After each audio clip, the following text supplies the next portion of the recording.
Hey, we added 88,000 jobs, reducing the unemployment rate that way, which again, like, it's so wild. It was like no one even expected it. We thought maybe 10,000 and it's 88,000. Like, again, like the predictions for this type of stuff is probably worse than the weather at the moment. I think weathermen are probably more accurate than the stats have been for the job market. That a record 120,000 people left Canada in 2025. Are you surprised, Alex? I mean, Welcome to the Canadian Mortgage Show. Here are mortgage professionals Alex Pang and Alex Shanks to cut through the BS and educate Canadians on all things mortgages and real estate.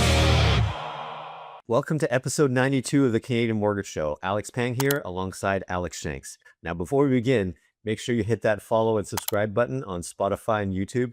We're at 133 on YouTube, we're growing, and 386 on Spotify, so we're really close to 400. Help us grow the community and get us to 1,000 on both platforms. So, Alex, you have a story to tell me. do and if on the video side, you can see here that Alex Pang, he's wearing his white The Canadian Mortgage Show hat, and normally I'd be wearing my black one. I love it. I am wearing another hat that I also do wear, but during, what was it, Tuesday this week, I had to go down to our cabin to check on our boat. It's been raining and windy, and oh my god, it was so windy. And I'm like, I was there with my son, and I'm freaking out. I'm like, holy shit, we got to get the boat out of the water here.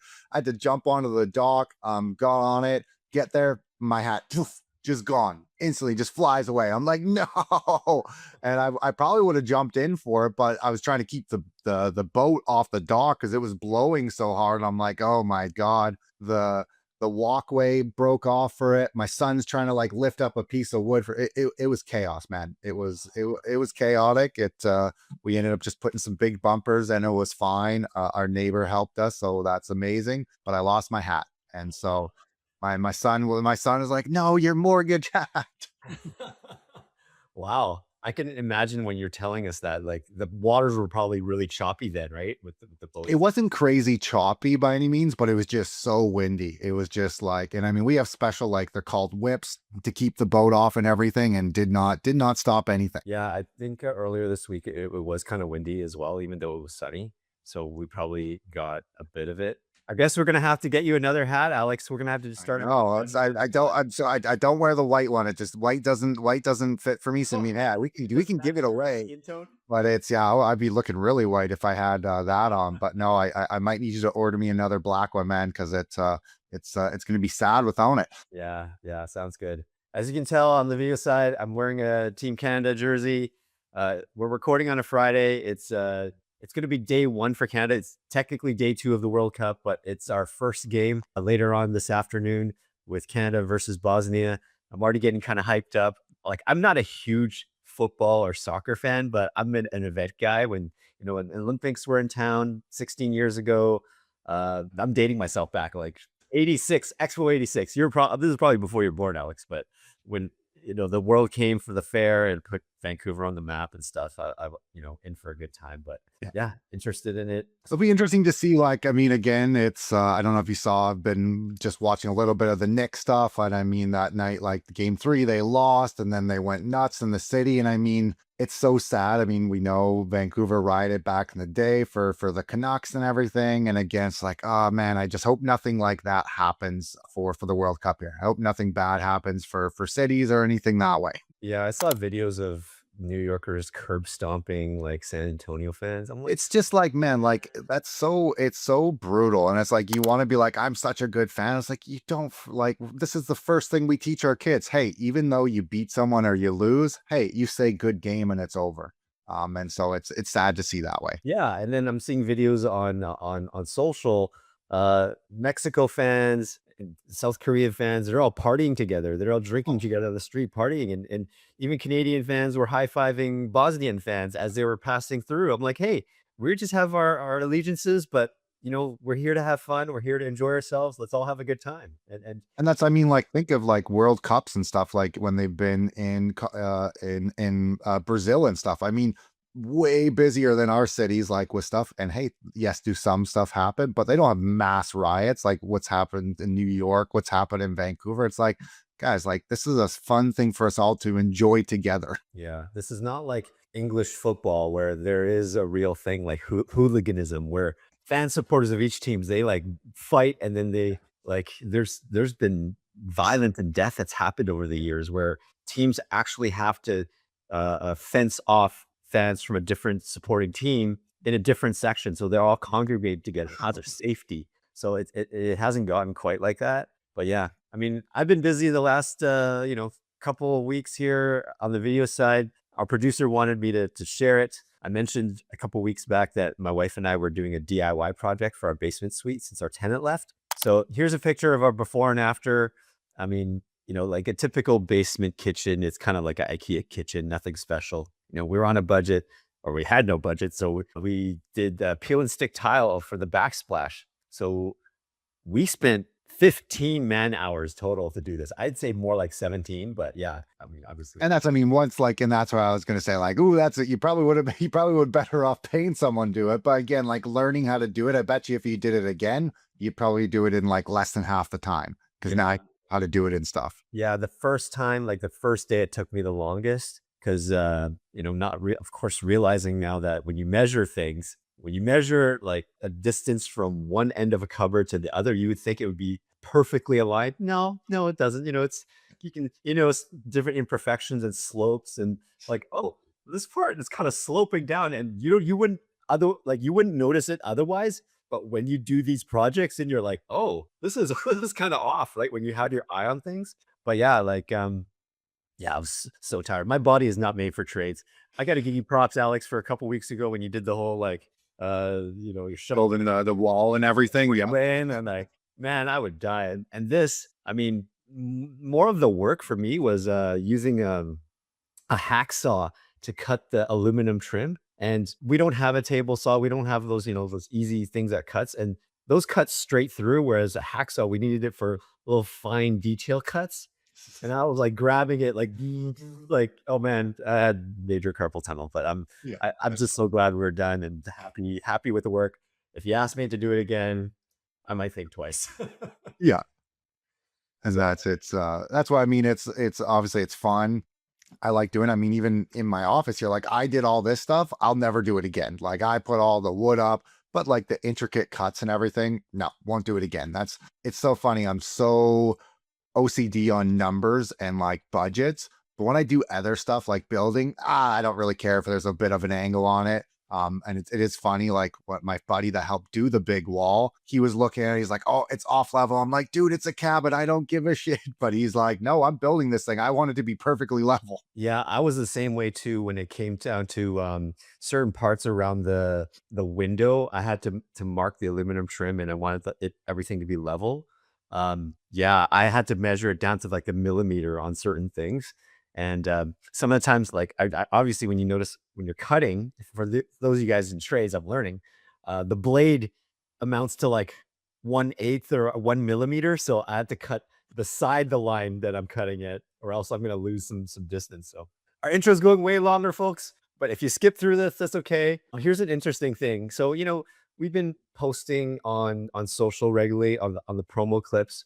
And recently we instituted an AI theme song that Steve Karash, a realtor from McDonald Realty that we recently came in contact with, he kind of shared it with us, and we're like, hey, let's use this for our theme song. Well, most people like it, but there are a few people who don't. And on the graphic here, these are people who we don't know and most likely are not followers of the pod. So give it with a grain of salt. There's Sure. going to be hate. Their keyboard warriors is what they are. And again, like, so if I have someone that messaged me is like, Alex, I want a full song of that. And again, like, yes, we're using AI. It's a funny thing. I wouldn't be like, hey, we've created this amazing song. Like, we're not promoting that. Hey, we've made this amazing. Like, come on, guys. And that's where I'll let you talk about it, Alex. Yeah, I mean, this one here, this is comments on the Burnaby boosting tenant protections. And we always know that rent stuff, there's always a divisive topic where landlords are the scum of the earth and tenants are like, the best, and they're getting screwed and stuff. So, of course we got some comments on the AI theme song. It says, oh, also the AI theme song is atrocious. Pay an artist a few $100s to have a song with substance. I'm like, okay. And I didn't want to engage online because you know how when, these Twitter keyboard warriors, it can go with some rabbit trail, and I don't want to engage in this. Another person, Rachel here, said, "Is that an AI song at the end?" And I said, "Yep." So you've always been unsupportive of musicians, as is a new venture for you. Okay, Rachel, it's not that deep. Okay. So like we support artists. We're supportive of our wallet. Okay. Our pod right now, we haven't monetized it. We would like to, but if you want to support to our cause and help pay for this, we would be happy to do it. Yeah. And that's again, I mean, hey, like we're talking that took for one 5 minutes of time and $0. And it's just a fun thing to do, which again, the same as pictures. And like, hey, if we were trying to, hey, if we were going to do a road show, hey, we might want to have like a real person, like have a song and everything. And hey, I don't know if anyone knows, the previous one was actually Alex's wife. She's the one that had everything on there. And again, we're not here, and maybe we could be the government and spend $1 million on a 5-episode podcast. Like maybe that's why they use the artist and it costs 500K or something. But like that's what we're not here for. We're not trying to replace musicians or anything. We're just doing something for fun. Absolutely. So I mean, we're let's not take it that serious here. Well, we spent 10 minutes of people's time out of their day. We need to talk about the show. Alex, you want to get started? I mean, it's again, I don't know. I'd love to go. Maybe we can get EJ can do. How many times do we say? Well, it's another Bank of Canada interest rates. We got that again. And in this case, we knew like I would have put a lot of money on it. Bank of Canada, they met on June 10th, and the rates were unchanged. Did not decrease them, did not increase them, and that was what the market was saying at that time.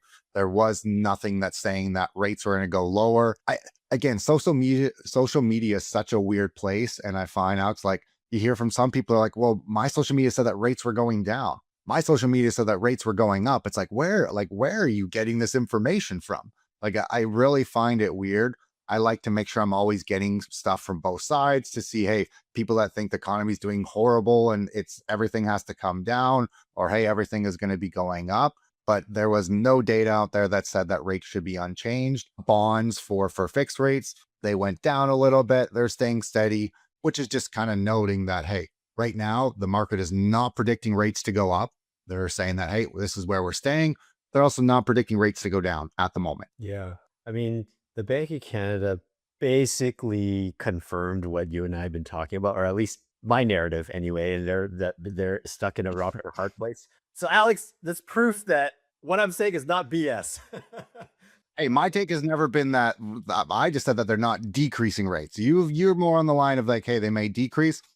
My bins were staying, and our term is, yeah, they are in a rock and a hard place. Like that is 100% where they're at. Yeah. So they're basically saying, hey, I'm quoting this: economic weakness combined with rising inflation is a dilemma for monetary policy. Raising rates to dampen inflation could further slow the economy. Now, easing rates to support growth increases the risk that higher inflation becomes persistent. For now, holding the policy rate unchanged balances those risks. So yeah, we have the external force of the Iran war causing inflation with oil, gas, and food, while the rest of the economy is saying, you know what, you should be cutting rates. So now the interesting thing is I just saw this last night, was that the European Central Bank, the ECB, is the first bank out of like the G7 to have to increase rates. They increased it by 0.25. And again, on the backs of, hey, they're worried about inflation and everything, saying that the bank to raise the borrowing cost due to the geopolitical energy crisis. And so again, we've talked about this, but like Canada, they're in such a bad place for everything else. Like we increase rates, it's not helping anything. It's not going to be like, I'm not going to drive to work today because fuel's too high. Yeah, exactly. I mean, I still hold to my stance that once this external force called the Iran war ends, then we can return to the talk about the economy sucking, which it's always has been, or it has been since the last 4 years, to be honest with you. And then we could talk about rate cuts. But until then, two competing forces is forcing a standstill. But hey, you did get the Canada's labor force stats for May 2026 saying that, hey, we added 88,000 jobs, reducing the unemployment rate that way, which again, like, it's so wild. It was like no one even expected it. We thought maybe 10,000 and it's 88,000. Like, again, like the predictions for this type of stuff is probably worse than the weather at the moment. I think weathermen are probably more accurate than the stats have been for the job market. Yeah, I'm like, how did they get 88,000 job number from? This is random number generator they're coming up with. Now, like, so we're just going to go through some stats here. Like Alex said, unemployment fell from 6.9 to 6.6. Employment increased in core age women of 31,000, core age men plus 25,000, youth 22,000. Okay. Unemployment rate for youth declined 0.9 to 13.4. I mean, yeah, it declined, but 13.4% still really high. Construction jobs grew by 27,000, culture and rec by 19,000, warehousing by 19,000, accommodation and food services by 17,000. Now, Ontario led the growth with 42,000 jobs, BC with 25,000. Full-time work increased by 154,000, part-time decreased by 66,000, private sector increased by 56,000 jobs, public sector increased by 20,000. Now, don't you remember not too long ago, Carney was announcing that departments needed to reduce headcount? Yeah, and I get like didn't I think like last month, like for the April, there was a reduce in the public sector. So again, are they just? I mean, they could say, hey, well, we got rid of some jobs, now we've had to add them back. I don't know. Yeah, I mean, here's a good one. Self-employment drives the economy. It grew by 11,000. So that's a good thing. I mean, it could also be a inverse relationship where full-time employment is down and people getting laid off and they wanting to start businesses because you're like, screw this. I want to get out of the corporate world and, be my own boss kind of thing. So that could be we have a few explanations on why this positive job report in May, most likely seasonal, summer hiring in May, especially with tourism, food service, recreation, construction, events, and logistics. And because Vancouver and Toronto are the major centers in Canada, we are prepared. They were preparing for a World Cup, so there could have been a seasonal hiring spree or a temporary hiring spree. I mean, all this talk is like, hey, so much for a recession. I know, but that's where again, like, are these numbers made up of like, ooh, let's boost our numbers so we can't say we're going into a recession, and then like 3 months from now, we had a data correction. Actually, we only added 10,000 jobs. Like that, like that's how far off they can be on these numbers. Yeah, I mean, I'd like to see once the World Cup is over. I think the World Cup is what, 39 days across the entire thing. Is that correct? I wouldn't be able to quote you on that. Okay, yeah. So yeah, my thought was like it's about 5 weeks or something like that. So it started yesterday, June 11th. So that would take us to like what, mid-July or something like that. So maybe in a couple months, we'll see that the labor force stats come right back down. All right. So the stat has came out that a record 120,000 people left Canada in 2025. Are you surprised, Alex? I mean, that doesn't actually, that number seems like lower than I thought. Like, actually, I thought it'd be higher than that, to be honest, that way. Which again, I don't think some of these are like actually calculated correctly. Are these just like actual, like me and you, Canadian citizens, like, hey, we're leaving, we don't want our citizenship? And I'll tell you this, in the last 3 weeks, I've had 5 different clients ask me, hey, Alex, can you connect me with an advisor that can help us divest from Canada? We're done with Canada. We're going somewhere else. Yeah, I'm hearing more and more talk about that.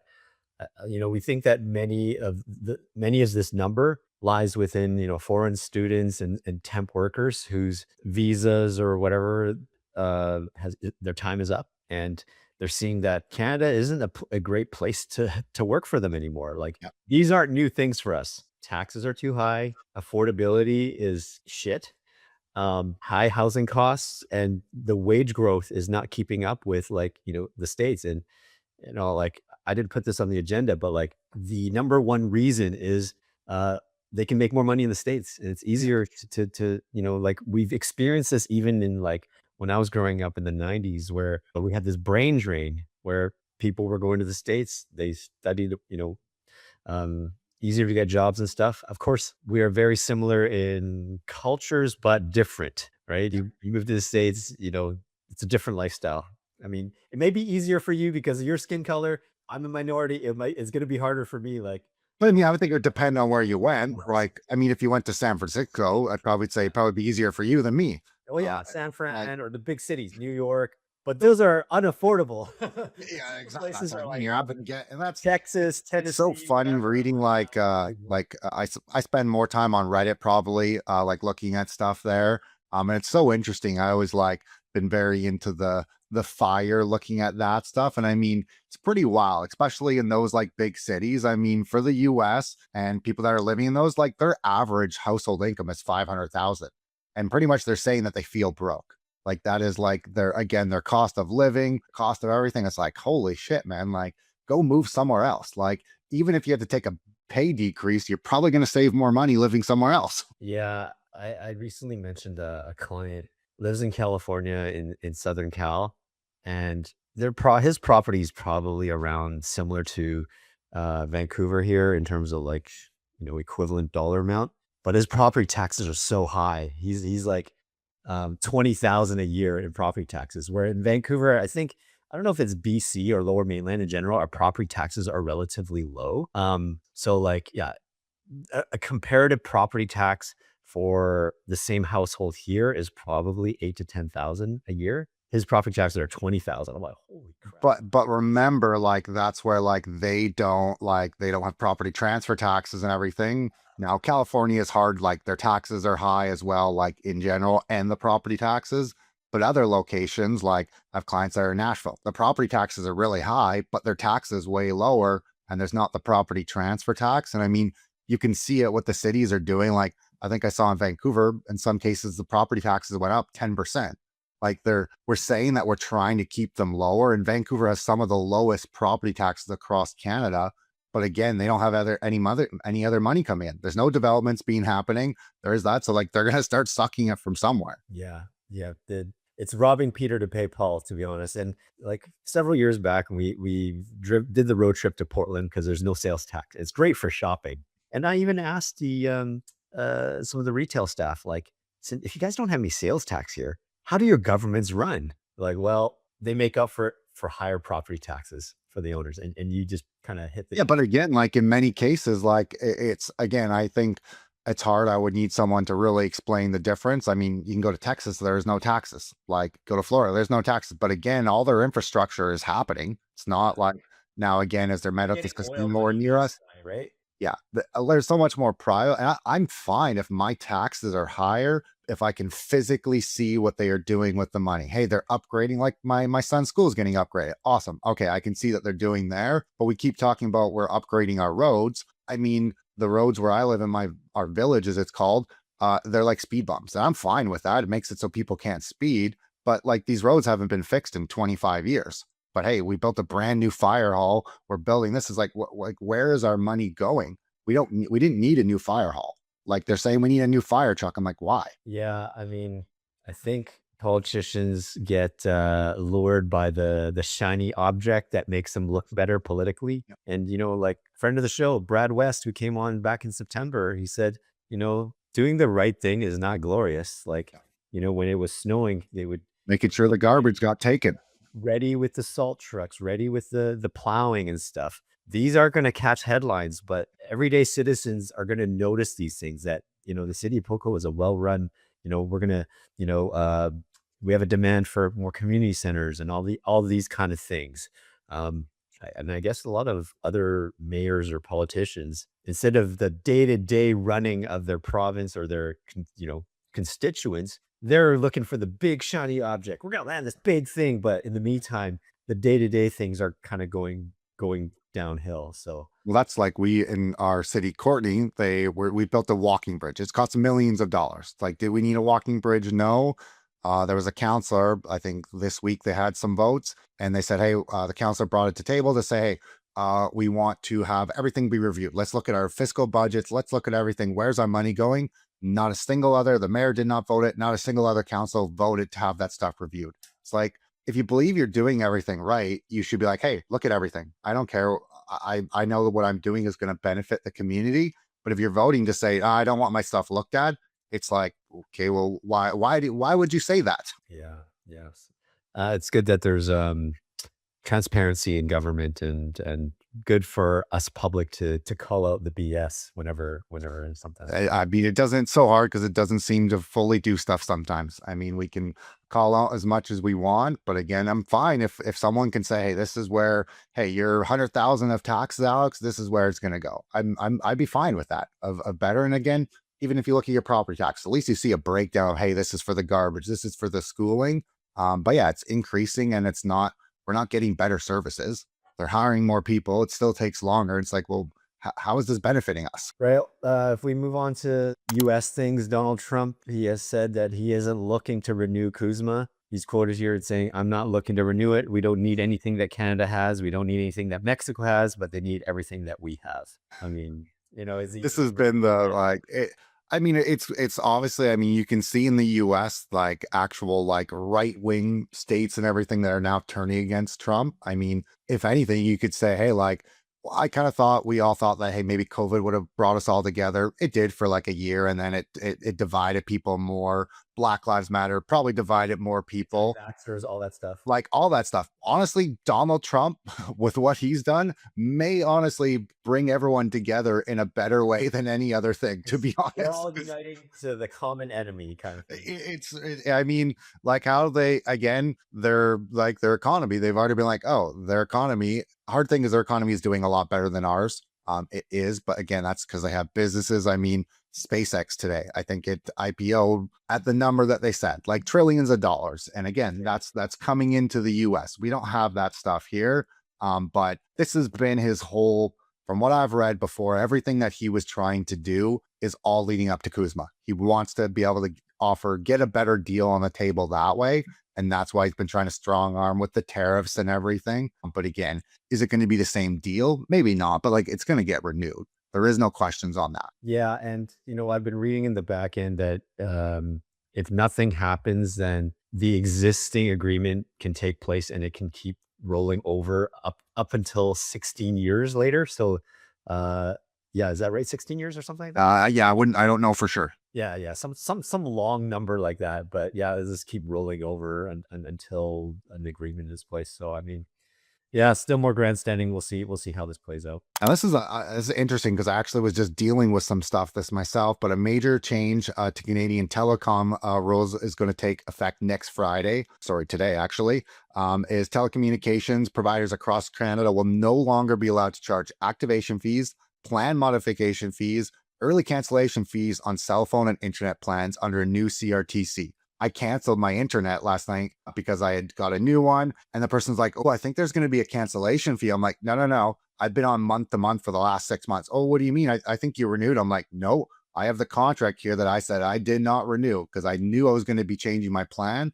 And then the guy finally figured out, he's like, oh yeah, Dor, we'll just say that you're canceling because you can't afford it or something. But like they wanted to charge me a fee. And I'm like, no, like I'm not on a plan here. I understand I sign a contract, okay. But even like the fees to start a phone, if I'm bringing my phone and all you're doing is giving me a SIM card, why is there a $45 fee here? Hey, charge me for the SIM card. Like that's what it used to be back in the day.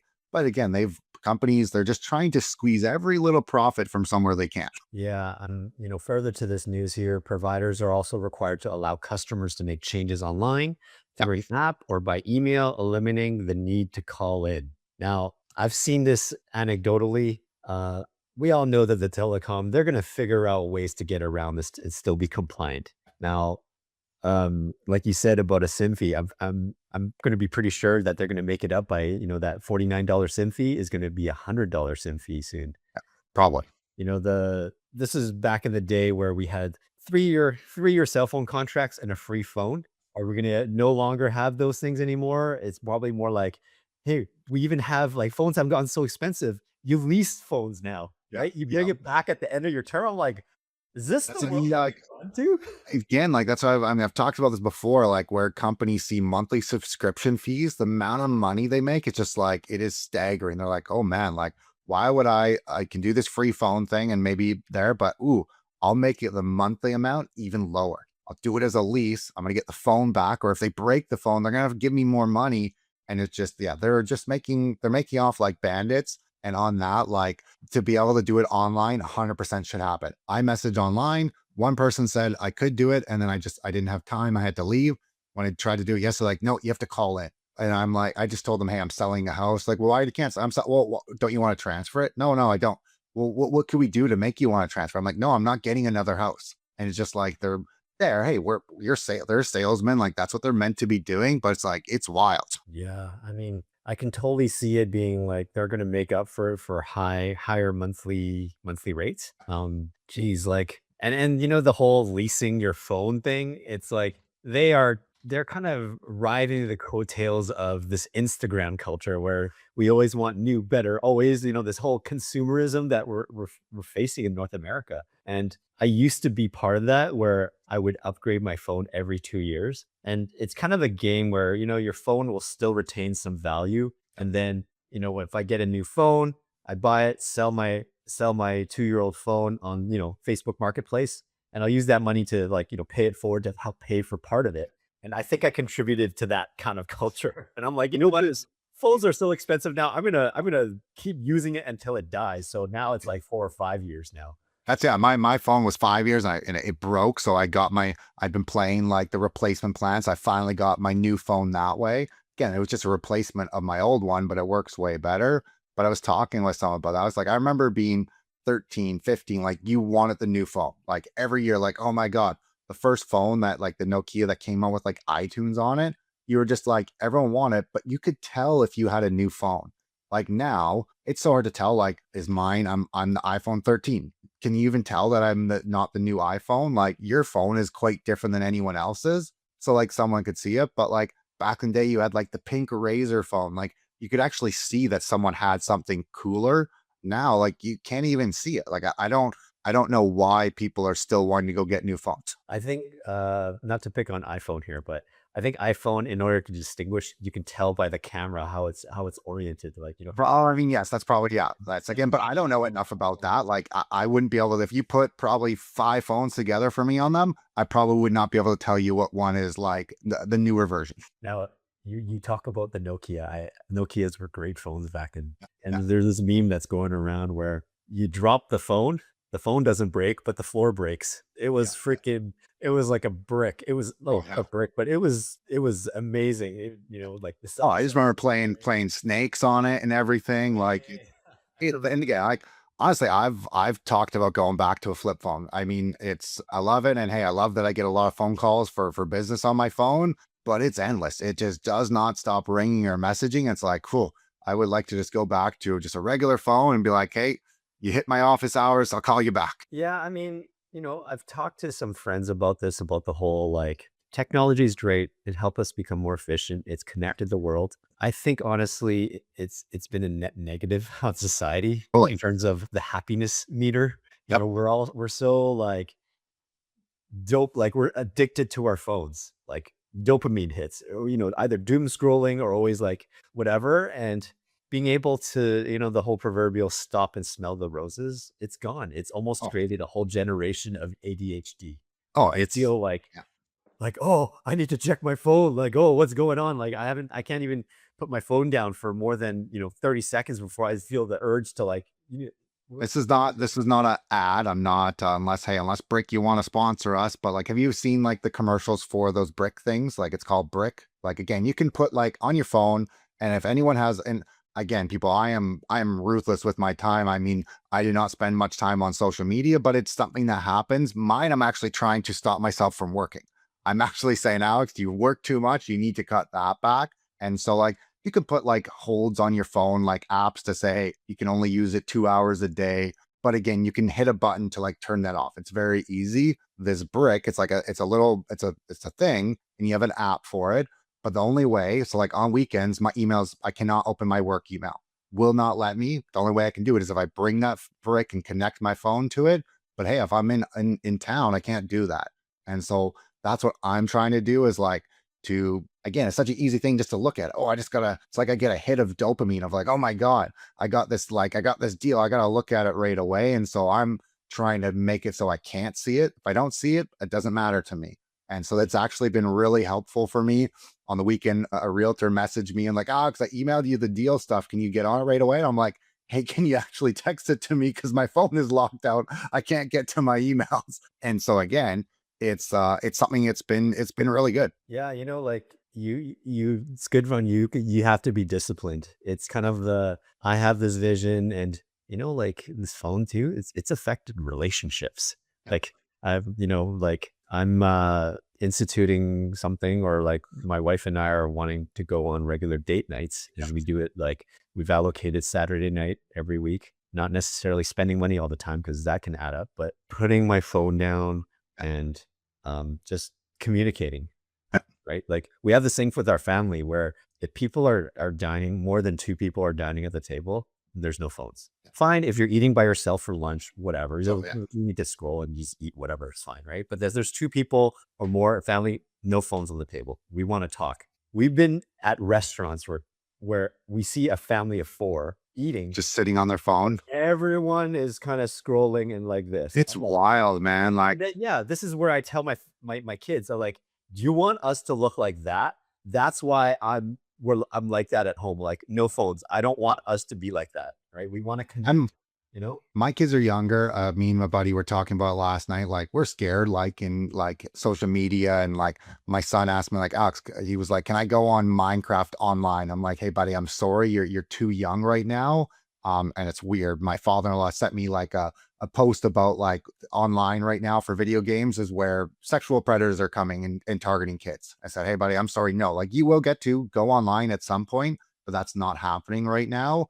My hope, I think, by the time maybe my sons are 15, 16, I feel like there's going to be a rebellion of tech. We've gone so far now and everything is so easy. I think there's going to be a very big shift of like, no, we're back to home phones. Like we only want one phone. Like I do believe there is going to be that shift, because everything is just, it's so instant to you right now. I mean, I know it's affecting me 100% since as the year I get older, it's like, you need to look at your phone. Like you feel like, oh my God.